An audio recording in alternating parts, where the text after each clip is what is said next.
if I could be like Rickie.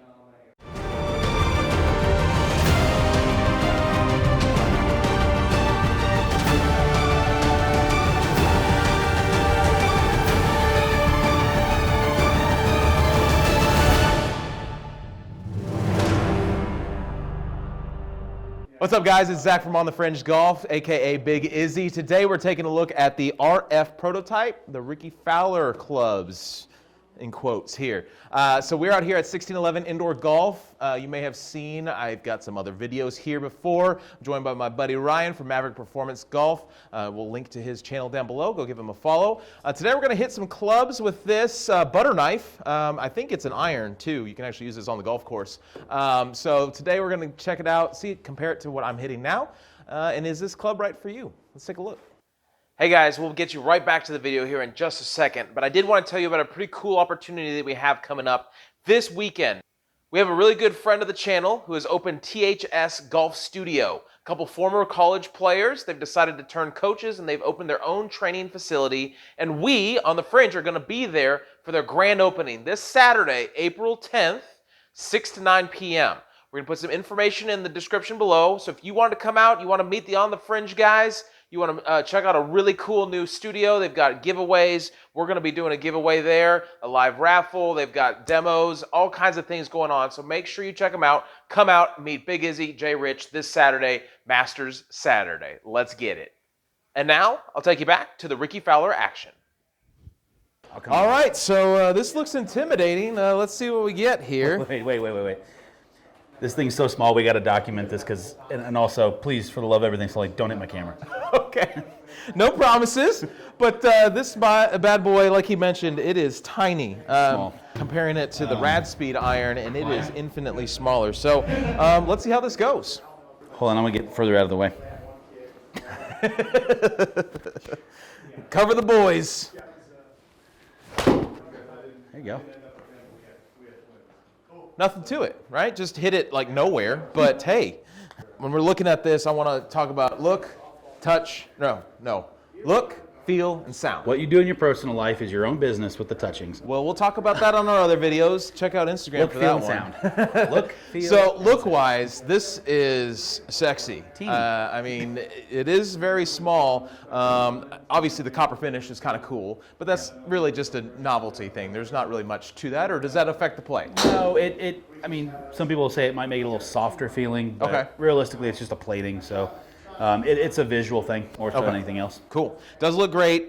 Very, very small. So if you are a high handicapper, or maybe someone that isn't confident over an iron, do not get this club. This one's for you. Yeah, that Rad Speed, go check out that video up here. Do not get these. I will say, if you can hit them though, I mean, they feel fantastic. Getting into feel, I mean, if you hit it on the sweet spot, it's great. Now, if you miss the sweet spot, not great feeling, but that's most. It'll hurt your neck. Yeah. Go right past the elbow. And yeah, it's not going to feel great, but if you hit it great. And the performance is going to dive pretty hard as well. Yes. Yeah, so very, very, you need to be a solid player to play these, but just my first swing felt great, so let's hit another one here. This is where the shank comes, so. Now you got it.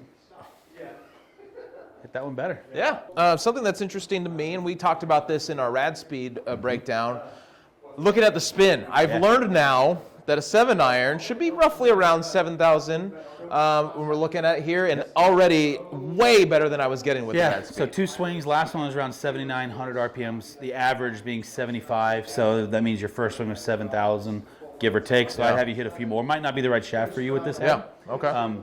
But now we're having those conversations like, well, the head's close. If you're willing to undertake that $2,500 price tag. What'd you just say to me? It is a $2,500 set of golf clubs. Oh my. Okay, so $2,500. I better at least get like a picture of Rickie with this, right? Good news.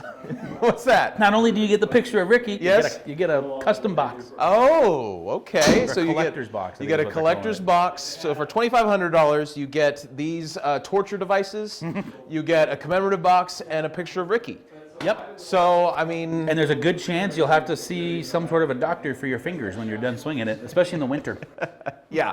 yeah, you may want to have a winter set when you buy these bad boys. So let's hit another one and let's see what we get. Full disclaimer, this is probably one of 2 sets of clubs that I've hit recently that I am absolutely in love with. Yeah. But I swing a little harder than most people. If it wasn't for the other set, I probably would have just, and by the way, as a PGA professional, typically we get stuff at what they call player use discount. Sure. It's a little bit lower than wholesale because we go through it a lot faster. Sure. Not that one. No, there's no discount on this bad boy. Spending the same amount everybody else is. Yeah. Well, these are, I can understand that because that was my 3rd swing and I already I love you're pretty accurate with them. Yeah, I love it. Now, do I trust myself to play a whole 18 holes with it? I don't know. But yeah, I would say they're pretty nice. Yeah, you're getting the center of it. You're getting used to it now, too. Yeah.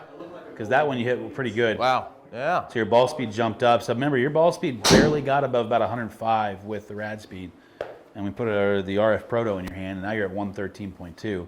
Spin rate on the dot at 7,000 pretty much. And you're carrying that one 15 yards farther than the rad speed with the exact same shaft.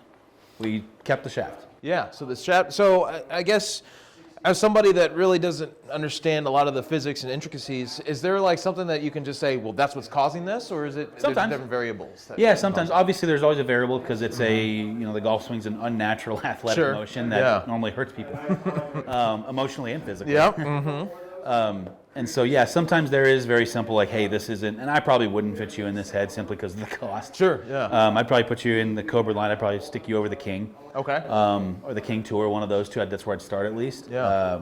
But yeah, if you get something really, really spinny on something like this, I mean, it's designed to create spin. Sure. So we could always make it a little stiffer, make it a little heavier, or if you have not enough spin, we can actually lighten it up a little bit.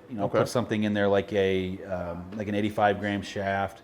Maybe a little softer on the stiff side. Okay. That helps create a little bit of that speed and create some of that spin. So yeah, you can definitely, the shaft can control a whole lot of things, but you also have to remember that shaft also controls consistency, right? Sure. You got to be able to deliver the club back in a realistically similar manner to the previous swing so that any bends, any loft changes, any of those things we do make sense in the swing. Okay. So. Full disclosure here, I have not learned anything up to this point. That's really hurtful since we've been shooting a couple of videos. Now that I've filmed with Ryan, I have learned some awesome, interesting stuff. And I've always heard that, it matters what shaft you're hitting, but I'm just hit the ball has always been my mindset. So it's interesting to actually know that you're not just talking bullshit with me. So. Sure. That's you hit it okay. It's just going right. I love this. Okay. I'm not joking when I say this is, if you ever want to test your ball striking ability, go find you a demo one of these. They're not the easiest things to find.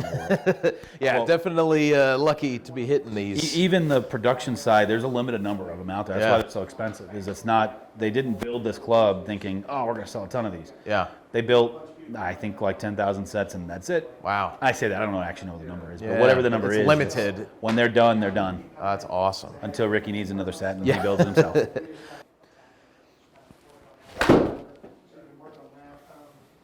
So see your ball speed kind of dipped there a little bit. Mm-hmm. So the question becomes is what kind of happened there? You might have caught just a hair heavy. Again, margin of error on these is so small. Sure. That you really can't. If you just barely toe it or heel it a little bit, you see the stats dive off. And that's, I jokingly said that the sweet spot's about the size of a pin needle. Yeah. Or a nail head. Yeah. At the biggest, right? Yeah. And if you miss it off of that nail head just a little bit, you're losing some serious. Yeah, I mean, you might not necessarily just flat out S-word the ball. Mm-hmm. Yep. But it can cause your numbers, like there, you lost 10 yards. Yeah.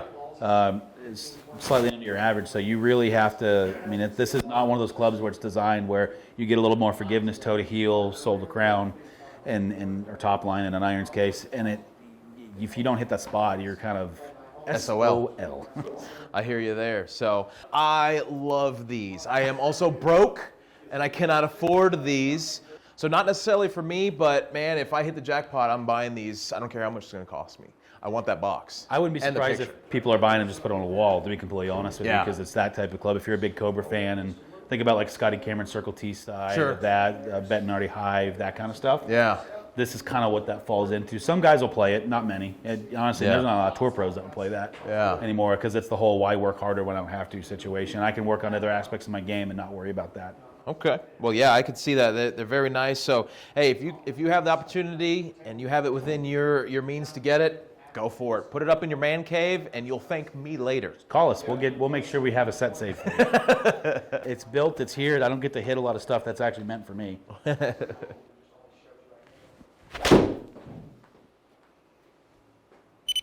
I mean, those numbers are pretty similar when you look at mine and yours. So, see, I didn't spin enough. It went farther, but it didn't spin enough. I would have preferred that to be up about another 400 or so RPMs. That's left. See, so look, I hit that left, so I towed it a little bit. You can see I dropped 10 miles an hour. Wow. In ball speed. Club speed was similar. My carry went down almost 14 miles, or 14 yards, if I remember. Yeah. And the total went down significantly too, but because I'm getting most spin, it's not rolling out but a couple of yards. Now I'm just trying to swing hard. There you go. That's club speed over 100 miles an hour with 7-iron. I'm good with it. Yeah. Wow. You like them. I like them. So they're definitely. You should just buy them. Trust us. Yeah. Exactly. They won't hurt at all. Blindly listen. Don't listen to my advice in the last video. Just go ahead and buy these. Okay. All right. So in conclusion, definitely a great set of clubs. If you can afford it, grab it. If not, then don't, because they're very difficult to hit. So I want to thank you, Ryan. Absolutely. Again, a link in the description below for his channel. Go give him a subscribe. I want to thank 1611 Indoor Golf for letting us film out here, and thanks to Cobra for making such a nice club. Until next time, we'll see you guys on the Fringe.